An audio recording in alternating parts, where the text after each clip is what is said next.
último carnaval foi o mais letal da última década nas rodovias federais. Letícia Pineschi, que é diretora da ABRAT, a Associação Brasileira de Transportes Terrestres de Passageiros, está conosco aqui no estúdio da Itatiaia, justamente para falar sobre esse cenário. Primeiro, Letícia, muito obrigada pela entrevista, muito obrigada por vir ao estúdio da Itatiaia aqui em Brasília.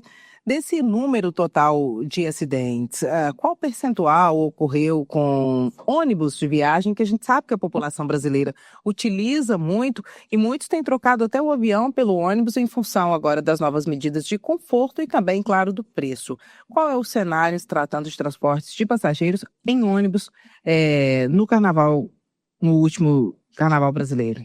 Na realidade, o que esse carnaval de fato evidenciou para o Brasil foi a irregularidade e o risco que o transporte clandestino, seja ele de ônibus, seja ele em veículos de passeio, em vans, trouxeram para as estradas. De fato, houve uma incidência muito grande de transporte irregular que sofreu acidente e que vitimou outras pessoas. Aqui mesmo em Brasília, a gente teve um acidente muito sério com uma van, morreram várias pessoas e ficou, de fato, evidenciado que era um transporte clandestino, o que, para nós que operamos no transporte, não é nenhuma novidade, mas que a cada ano que passa precisa ser resolvido pelas autoridades para que todo mundo tenha um carnaval sem um número de tragédia como esse. Então o percentual maior foi entre Com veículos certeza. do transporte clandestino? Com certeza. O percentual com veículos de transporte clandestino é sempre muito maior. É claro que existem veículos de passeio de pessoas que não estão acostumadas a pegar as estradas e no feriado acabam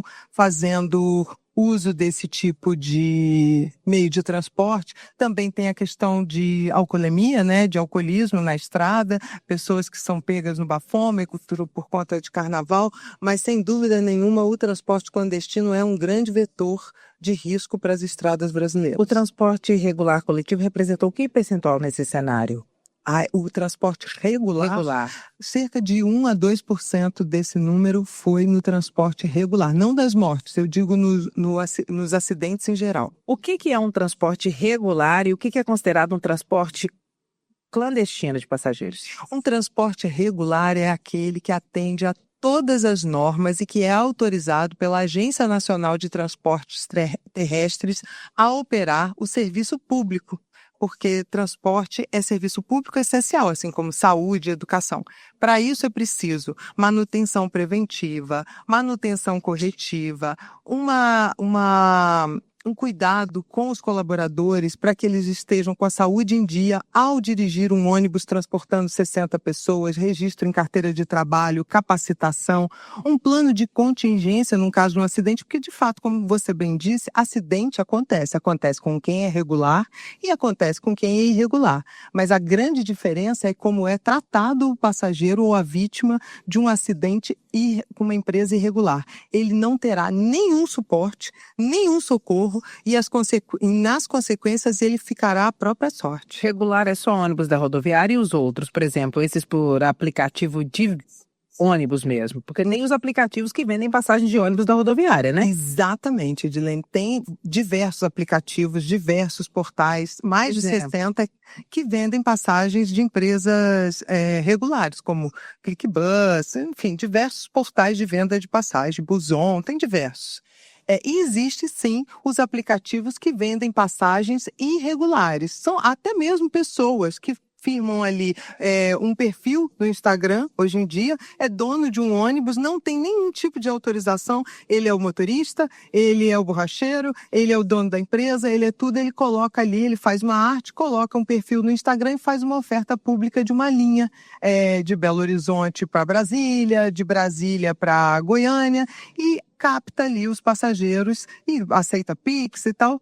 E nessas, muitas pessoas desavisadas caem nessa esparrela. Claro que ele não sai da rodoviária, né? Ele parte geralmente de um ponto qualquer na cidade, combina um encontro num posto de gasolina, na frente de um shopping, alguma coisa assim. Mas sim, as empresas regulares são todas as empresas que partem da rodoviária. Existe hoje um aplicativo de ônibus muito famoso no Brasil que é similar, a gente pode pensar na hora do aplicativo que existe também de transporte individual de passageiro, transporte urbano de passageiro, que é de carro. Esse aplicativo é considerado transporte regular pela lei brasileira? Não, esse aplicativo não é considerado regular. Para ser regular, a empresa que opera tem que ser a empresa identificada e que saia da rodoviária. Esse aplicativo sequer partem da rodoviária. Então não saiu da rodoviária? Não saiu da rodoviária, é irregular. É claro que existem empresas regulares que passam em outros terminais pela cidade, como, por exemplo, em Brasília, o Plano Piloto. A rodoviária do Plano Piloto e a rodoviária interestadual, ambas são rodoviárias. E as empresas partem ou de uma ou de outra. Mas se parte da frente de um shopping, de um posto de gasolina, sem um local, sem a menor infraestrutura para o transporte de passageiros, com certeza você está viajando num transporte clandestino. Agora, quem fiscaliza? Quem fiscaliza é a ANTT. Antigamente, a ANTT já teve um momento que ela teve um convênio com a Polícia Rodoviária Federal, um convênio, inclusive, muito bom, porque o Brasil é muito grande e é muito difícil estar em todos os lugares. Mas eu acho que hoje, firmado um novo convênio com a Polícia Rodoviária, ou até mesmo utilizado as câmeras de identificação de placa e tecnologia, é possível fazer uma fiscalização que hoje está muito falha e que coloca toda a população em risco. Se o ônibus clandestino for pego, acontece o quê? Acontece que o ônibus é apreendido naquele momento, as pessoas vão precisar de um transbordo. Essa empresa vai ter que providenciar, se ela não tem infraestrutura nem para operar, imagine para providenciar o transbordo. Vai ficar na estrada. Agora todo mundo sabe de onde saem os ônibus clandestinos e onde eles chegam. Isso está a olho nu, principalmente nos grandes centros. Por que essa fiscalização não acontece? Porque não demanda nenhum esforço de investigação. Está ali. Por que ninguém fiscaliza? Exatamente.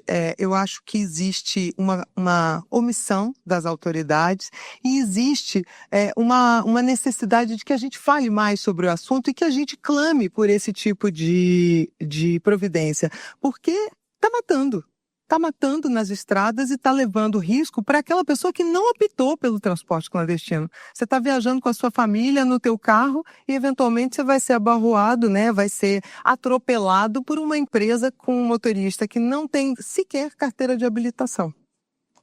Agora, em Minas Gerais, hoje especificamente nesta terça-feira, aconteceu uma tragédia em Juiz de Fora, na Zona da Mata, em função do grande volume de chuvas, e lá tem as regiões que têm deslizamentos, enfim, com muitas mortes, 16 confirmadas até então. Isso afeta o transporte rodoviário de passageiros interestadual? Muito. A rodoviária de Juiz de Fora hoje pela manhã ficou praticamente ilhada.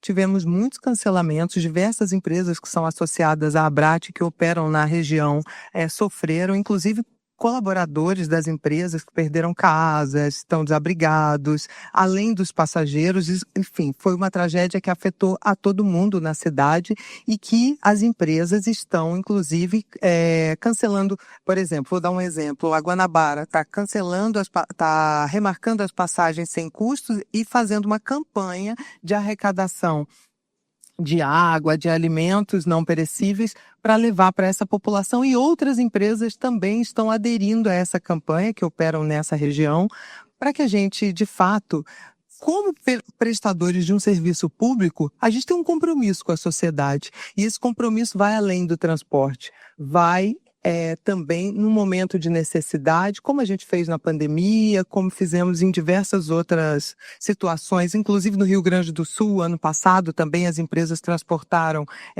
ajuda humanitária, transportaram médicos, porque a cidade ficou, inclusive, sem aeroporto, né? E aí, todos esses profissionais só chegaram de ônibus. E as empresas ali estão preparadas para ajudar no que for preciso. Já se sabe quando o terminal rodoviário de Juiz de Fora começa a operar normalmente? Olha, normalmente eu acho que a gente ainda vai levar mais um tempinho. Eu acredito que amanhã talvez, mas hoje está muito prejudicado. Teve muito cancelamento na parte da manhã e aí você vai tendo um efeito em cascata dos horários que não partiram, colaboradores que não chegaram, motoristas que não conseguiram pegar na escala, porque como eu comentei, as empresas regulares, elas não podem viajar com duplas de motoristas, por exemplo. A empresa tem que ter um motorista que faz a rendição, porque ele tem que chegar descansado de casa. Então, se a empresa parte da origem de Juiz de Fora, é muito comum que o colaborador, que o motorista, seja de Juiz de Fora e que não chegou para trabalhar. Juiz de Fora faz viagens para todo o Brasil, mas principalmente para quais lugares, tem? Principalmente para o Rio de Janeiro, nos destinos interestaduais. Rio de Janeiro, Belo Horizonte, São Paulo, todas essas localidades. Mas a ligação de Juiz de Fora com o Rio foi muito prejudicada e ali tem um fluxo intenso de passageiros. Agora, para a gente terminar, quais são os principais desafios do transporte rodoviário de passageiros no Brasil? O desafio é que o transporte rodoviário tenha uma concorrência, mas que essa concorrência seja saudável, seja uma concorrência de igual para igual, de regular para regular. Empresas que se comprometam a cumprir todos os critérios da legislação, que não é uma burocracia, é uma proteção ao consumidor, e que isso seja de fato não só implementado pela agência reguladora, mas que seja cumprido na prática, que na prática as empresas que estão operando operem nas mesmas condições. Uma empresa clandestina, ela não arrecada nenhum imposto, ela transporta animais no bagageiro do ônibus, ela transporta pessoas sem documentação, ela contribui para o tráfico de pessoas e isso não pode continuar. Eu acredito que uma efetiva fiscalização da ANTT para o cumprimento de uma lei que já existe pode sim, não é uma questão de afastar a concorrência, é uma questão de simetria regulatória. Concorrer sim, mas nas mesmas condições. Tem lei e falta fiscalização, é isso? Exatamente. Tem algum projeto tramitando na Câmara dos Deputados ou no Senado Federal que regula mais esse setor? Não, a gente acabou de implementar um novo marco regulatório do transporte, que inclusive estabelece até algumas janelas de concorrência para algumas linhas que não são atendidas ou que estão com poucos concorrentes. A lei está aí, agora é cumprir. Agora, quando a gente fala de transporte coletivo, transporte clandestino, muita gente pensa em ônibus, né? Quando se fala em transporte, principalmente interestadual. Mas não é só isso, né? Tem sistema de carona irregular, carro pequeno, como é que é? Com certeza. Hoje você tem carona irregular. O que é essa carona irregular? É aquele motorista que ele não está dividindo o custo de uma carona com um parceiro, uma carona solidária. Nós estamos dividindo o custo da viagem até determinado lugar. Ele é um motorista de uma linha regular que ele faz no carro dele, fazendo uma lotada com aquele veículo e ofertando em aplicativos. Assim como van, assim como ônibus clandestino, enfim, você tem todo tipo de veículo praticando o transporte clandestino no país. Letícia Pineschi, diretora da ABRAT, a Associação Brasileira de Transporte Terrestre de Passageiros, muito obrigada pela entrevista. Eu que agradeço, que todo mundo viaje seguro, consciente das escolhas que faz e que a gente tenha um carnaval e outros tantos feriados que existirão esse ano com muita segurança e com muita alegria.